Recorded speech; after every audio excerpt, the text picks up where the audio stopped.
Hello everyone, myself Amita Saraswat, lecturer chemistry department MLV Government College, Bhilwara, Rajasthan. Today my topic for BSc second year inorganic chemistry, and in this we will read about D block elements या first transition series.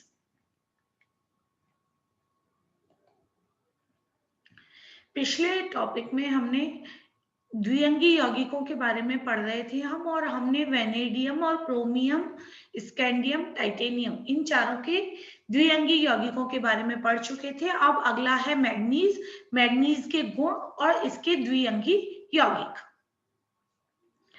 Manganese brown colour का एक कठोर धातु है। यह कांच की सतह खरोचने की क्षमता रखता है, मतलब ये बहुत कठोर धातु है। यह भंगुर प्रकृति का होता है और 3 अपर रूपों में पाया जाता है।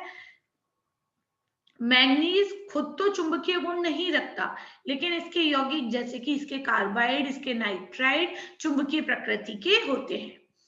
मैग्नीज +2 से +7 ऑक्सीकरण अवस्थाओं में पाया जाता है। 1300 डिग्री सेंटीग्रेड पर कार्बन से अभिक्रिया कर ये कार्बाइड बनाता है, जिसका सूत्र N3C है। 1200 डिग्री सेंटीग्रेड पर नाइट्रोजन के साथ में गर्म करने पर ये मैग्नीज नाइट्राइड बनाता है, Mn3N2।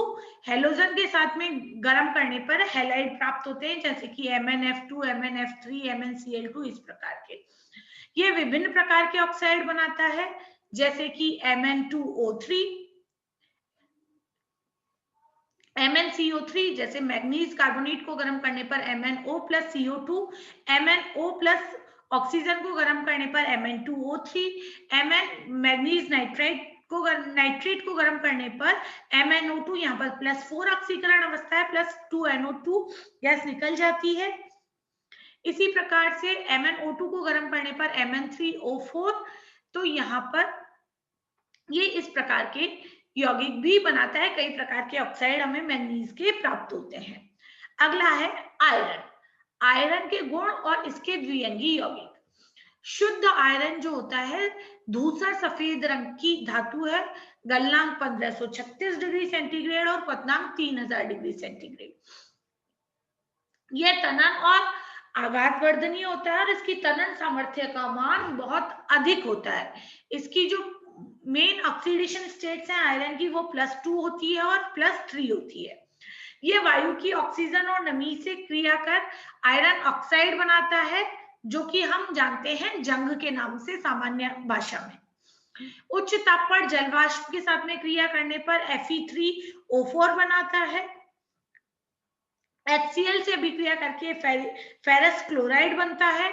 आयरन ऑक्सलेट को गर्म करने पर काले रंग का चूर्ण प्राप्त होता है, जिसे आयरन ऑक्साइड के नाम से जाना जाता है। आयरन सल्फेट को गर्म करने पर Fe2O3 प्राप्त होता है।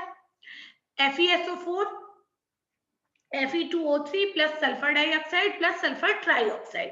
Fe2O3 की रिएक्शन जब हम HCl के साथ में कराते हैं तो फेरिक क्लोराइड का निर्माण होता है। आयरन चूर्ण को शुष्क क्लोरीन के साथ में गर्म करने पर फेरस क्लोराइड FeCl2 प्राप्त होता है। कोबाल्ट के गुण और कोबाल्ट के द्विअंगी यौगिक।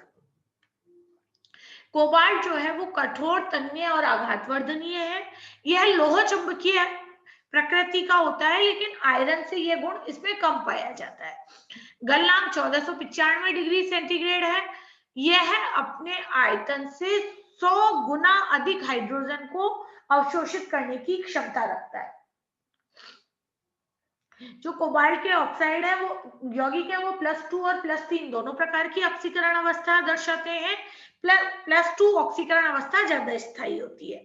कोबाल्ट कार्बोनेट को गर्म करने पर कोबाल्ट ऑक्साइड, COCO3 को गर्म करने पर COO और कार्बन डाइऑक्साइड निकल जाएगी। कोबाल्ट ऑक्साइड की HCl से अभिक्रिया कराने पर COCl2 प्राप्त होगा। कोबाल्ट नाइट्रेट को गर्म करने पर भी कोबाल्ट ऑक्साइड प्राप्त होता है, जिसमें कोबाल्ट की ऑक्सीकरण अवस्था +3 होती है, तो इसका फॉर्मूला हो जाएगा CO2O3। जो +3 अवस्था में कोबाल्ट क्लोराइड है उसे गर्म करते हैं तो कोबाल्ट +2 में चेंज हो जाता है और ऑक्सीजन गैस निकल जाती है। यह उत्पाद एक मिश्रित उत्पाद है जिसे COO और CO2O3 के रूप में भी लिखा जाता है। अगला है निकल। निकल के गुण और इसके द्विअंगी यौगिक। निकल जो है वो धूसर रंग, सफेद रंग का, कठोर, तन्य और आघात वर्धनीय, गलनांक 1452 डिग्री सेंटीग्रेड है। यह भी लोह चुंबकीय गुण रखता है। इसकी विद्युत और जो ताप चालकता होती है वो अधिक होती है और कोबाल्ट और आयरन के समान हाइड्रोजन के अधिशोषण की क्षमता होती है। यह भी +2 और +3 ऑक्सीडेशन स्टेट में पाया जाता है। यह जो निकल है वो कोबाल्ट और आयरन की तुलना में कम क्रियाशील होता है। उच्च ताप पर जल वाष्प में प्रवाहित करने पर निकल ऑक्साइड बनता है NiO। उच्च ताप पर क्लोरीन से विक्रिया कर NiCl2। निकल नाइट्रेट को गर्म करने पर निकल +3 ऑक्सीडेशन स्टेट वाला ऑक्साइड प्राप्त होता है Ni2O3। 50 डिग्री सेंटीग्रेड निकल चूर्ण पर कार्बन मोनोऑक्साइड गैस प्रवाहित करने पर निकल कार्बोनिल बनता है NiCO4। इसमें निकल की ऑक्सीडेशन स्टेट 0 होती है। निकल आयन युक्त विलयन अमोनियम सल्फाइड मिलाने पर काले रंग का निकल सल्फाइड NiS प्राप्त होता है। अगला है कॉपर। कॉपर के गुण और इसके द्विअंगी यौगिक। कॉपर जो है वो लाल भूरे रंग का धातु होता है। गलनांक 1083 डिग्री सेंटीग्रेड। ऊष्मा और विद्युत का बहुत अच्छा चालक होता है, इसीलिए कॉपर के तार बनाए जाते हैं। आघात वर्धनीय होता है, तन्य होता है। +1 और +2 दोनों ऑक्सीडेशन स्टेट में पाया जाता है। वायु और ऑक्सीजन से क्रिया करने पर ये क्यूप्रस ऑक्साइड और क्यूप्रिक ऑक्साइड दोनों बनाता है। लंबे समय तक नम वायु की परत में रहने पर हरे रंग की परत बन जाती है। इसका जो फॉर्मूला होता है वो CuCO3 का हो, CuCO3 और कॉपर हाइड्रोक्साइड होता है। अम्लों से विक्रिया कर जो कॉपर है वो रंगीन लवण बनाता है, जैसे कि CuCl2 हम जानते हैं ब्लू रंग का होता है, कॉपर सल्फेट आपका नीले रंग का होता है। तनु और सांद्र HNO3 कॉपर के साथ में विक्रिया कर कॉपर नाइट्रेट बनाते हैं और भूरे रंग की नाइट्रोजन डाइऑक्साइड गैस निकल जाती है।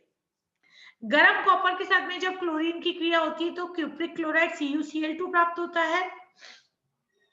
कॉपर धातु सिल्वर लवणों के साथ में सिल्वर को अलग कर देती है, तो copper plus silver nitrate copper nitrate बनेगा और Ag मुक्त हो जाएगा। कॉपर सल्फेट के विलयन में पोटेशियम आयोडाइड डालने पर क्यूप्रस आयोडाइड CuI मिलता है। कॉपर आयन युक्त विलयन में गैस प्रवाहित करने पर काले रंग का, अगर कॉपर +2 में आप H2S डालेंगे तो कॉपर सल्फाइड का CuS का काले रंग का अवक्षेप प्राप्त होता है। Thank you.